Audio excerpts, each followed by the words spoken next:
नमस्कार दोस्तों, इस वीडियो में हम डिस्कस करेंगे कि एज़ोप फॉरेट टैबलेट का उपयोग किन कंडीशंस में किया जाता है, एज़ोप फॉरेट टैबलेट को कैसे लेना चाहिए और एज़ोप फॉरेट टैबलेट की वजह से क्या साइड इफेक्ट्स हो सकते हैं, और यह भी डिस्कस करेंगे कि एज़ोप फॉरेट टैबलेट को लेते समय क्या क्या सावधानियां रखनी चाहिए और किन व्यक्तियों के लिए एज़ोप फॉरेट टैबलेट को लेना जरूरी होता है और किन व्यक्तियों में कैल्शियम की कमी होने का जोखिम अधिक होता है। हमारे शरीर में दांतों और हड्डियों को मजबूत बनाए रखने के लिए कैल्शियम बेहद ही जरूरी होता है। हमारे शरीर का 99% कैल्शियम हमारे शरीर की हड्डियों और दांतों में स्टोर होता है और बचा हुआ 1% हमारे ब्लड में होता है। जब हमारे ब्लड में कैल्शियम की कमी हो जाती है तब हमारा शरीर हड्डियों और दांतों से कैल्शियम लेने लग जाता है, जिसकी वजह से धीरे धीरे हड्डियां और दांत कमजोर होने लग जाते हैं। हड्डियां कमजोर होने की वजह से हड्डियों में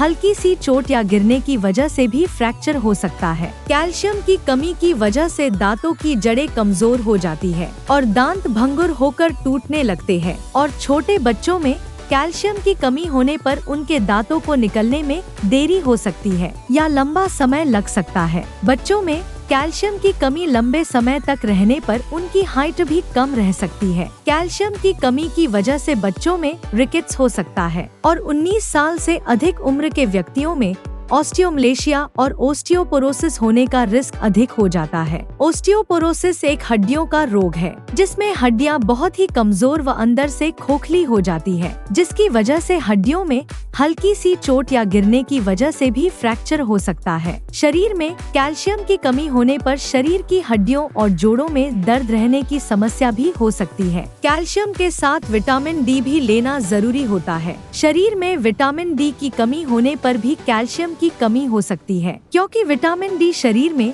कैल्शियम के अवशोषण में मदद करता है और शरीर में विटामिन डी की कमी होने पर शरीर भोजन से कैल्शियम का अवशोषण अच्छी तरह से नहीं कर पाता है, जिसकी वजह से शरीर में कैल्शियम की कमी हो सकती है। अगर आप कैल्शियम की कमी को पूरा करने के लिए अकेले कैल्शियम के सप्लीमेंट्स ले रहे हैं, तो ऐसी स्थिति में आपके द्वारा लिए जाने वाले कैल्शियम के सप्लीमेंट्स बेकार है, क्योंकि विटामिन डी के बिना आपके शरीर में कैल्शियम का अवशोषण नहीं होगा और आपके द्वारा लिए जाने वाले कैल्शियम के सप्लीमेंट्स पेशाब के जरिए शरीर से बाहर निकल जाएंगे। इसलिए कैल्शियम और विटामिन डी को एक साथ लेना जरूरी होता है। एज़ोप फॉरेट टैबलेट में कैल्शियम के साथ साथ विटामिन डी भी होता है, इसलिए आपको विटामिन डी के सप्लीमेंट्स अलग से लेने की जरूरत नहीं होती है। दोस्तों, अगर आपको वीडियो पसंद आ रहा है तो कृपया वीडियो को लाइक करना व चैनल को सब्सक्राइब करना न भूलें। अब हम डिस्कस करेंगे कि एज़ोप फॉरेट टैबलेट का उपयोग किन कंडीशंस में किया जाता है। एज़ोप फॉरेट टैबलेट का उपयोग शरीर में कैल्शियम की कमी होने पर, हड्डियों में फ्रैक्चर होने पर,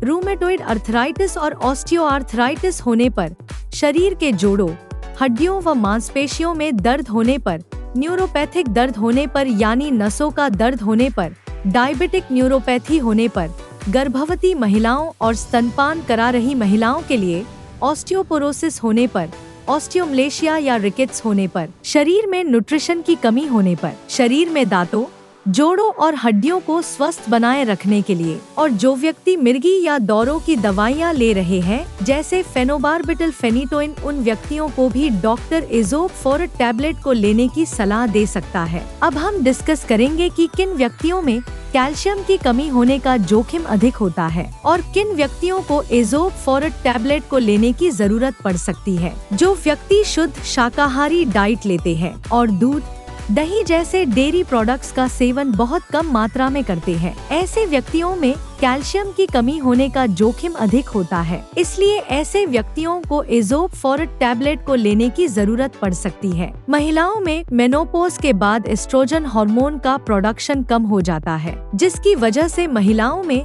मेनोपॉज के बाद कैल्शियम की कमी बहुत जल्दी होती है और ऑस्टियोपोरोसिस होने का रिस्क भी अधिक हो जाता है। इसलिए कैल्शियम की कमी को पूरा करने के लिए और ऑस्टियोपोरोसिस से बचने के लिए डॉक्टर मेनोपॉज के बाद महिलाओं को भी एज़ोप फॉरेट टैबलेट को लेने की सलाह दे सकते हैं। अगर आप ज्यादा मात्रा में प्रोटीन या नमक का सेवन करते हैं तो आपके शरीर में कैल्शियम की कमी हो सकती है, क्योंकि प्रोटीन और नमक का सेवन अधिक मात्रा में करने से शरीर से कैल्शियम ज्यादा मात्रा में बाहर निकलता है। अगर आपने स्टेरॉयड दवाओं का सेवन लंबे समय तक किया है या कर रहे हैं, तो आपका डॉक्टर इज़ोब फॉरेट टैबलेट को लेने की सलाह दे सकता है, क्योंकि स्टेरॉयड दवाओं का लंबे समय तक सेवन करने से ऑस्टियोपोरोसिस हो सकता है। इसलिए ऑस्टियोपोरोसिस होने के रिस्क को कम करने के लिए भी डॉक्टर इज़ोब फॉरेट टैबलेट को लेने की सलाह दे सकता है। इसके अलावा किडनी फेलियर होने पर भी शरीर में कैल्शियम की कमी बहुत जल्दी होती है। जिन व्यक्तियों को लैक्टोज इंटॉलरेंस की समस्या है, उन व्यक्तियों में भी कैल्शियम की कमी हो सकती है। लैक्टोज इंटॉलरेंस की समस्या होने पर व्यक्ति दूध को अच्छी तरह से पचा नहीं पाता है, जिसकी वजह से भी शरीर में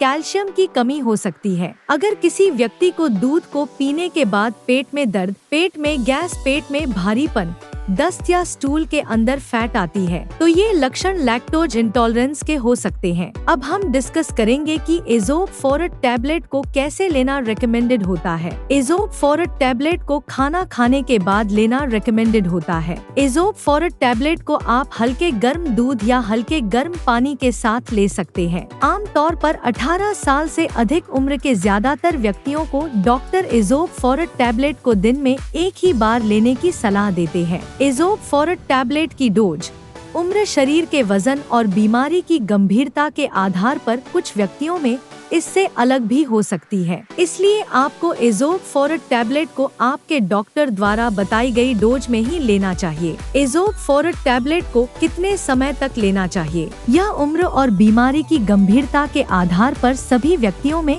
अलग अलग हो सकता है। इसलिए इज़ोब फॉरेट टैबलेट को डॉक्टर की सलाह के बिना ज्यादा लंबे समय तक नहीं लेना चाहिए। दूध में कैल्शियम भरपूर मात्रा में पाया जाता है और दूध से बने उत्पाद जैसे पनीर और दही में भी कैल्शियम अधिक मात्रा में पाया जाता है। इसलिए अगर आप अपने शरीर की कैल्शियम की कमी को प्राकृतिक खाद्य पदार्थों से पूरा करना चाहते हैं, तो आपको इनका सेवन पर्याप्त मात्रा में करना चाहिए। 1 लीटर दूध में लगभग 1300 mg कैल्शियम होता है। अगर कोई व्यक्ति या बच्चा प्रतिदिन 1 लीटर दूध को 2 भागों में बांटकर सुबह शाम पी लेता है, तो उसमें कैल्शियम की कमी नहीं होती है। इसके अलावा मूंग दाल, बादाम, नारियल, सोयाबीन, आम, संतरा और आंवला भी कैल्शियम से भरपूर होते हैं। इसलिए इनका सेवन आपको भरपूर मात्रा में करना चाहिए। साइड इफेक्ट्स की बात करें तो वैसे तो इज़ोब फॉरेट टैबलेट एक बहुत ही सुरक्षित दवा है और ज्यादातर व्यक्तियों में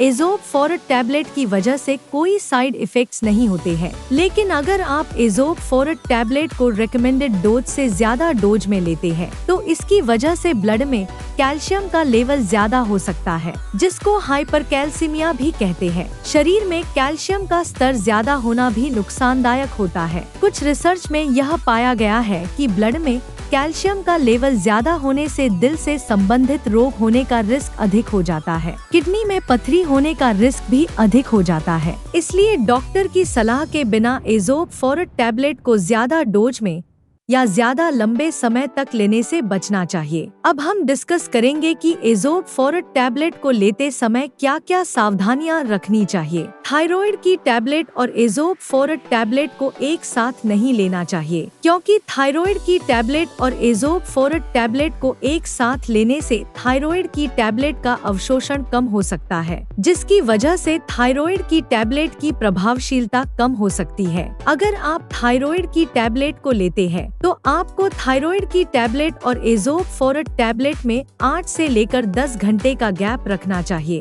किडनी की कोई समस्या होने पर और किडनी में पथरी होने पर इज़ोब फॉरेट टैबलेट को डॉक्टर की सलाह के बिना नहीं लेना चाहिए। आपको इज़ोब फॉरेट टैबलेट को लेते समय आयरन के सप्लीमेंट लेने से बचना चाहिए, क्योंकि कैल्शियम के साथ आयरन के सप्लीमेंट लेने से कैल्शियम शरीर में आयरन के अवशोषण को रोक सकता है। वीडियो को देखने के लिए आपका धन्यवाद। अगर आपको वीडियो पसंद आया तो प्लीज वीडियो को लाइक कर देना, चैनल को सब्सक्राइब कर लेना और अगर आपका इज़ोब फॉरेट टैबलेट से संबंधित कोई प्रश्न है तो आप कमेंट करके पूछ सकते हैं।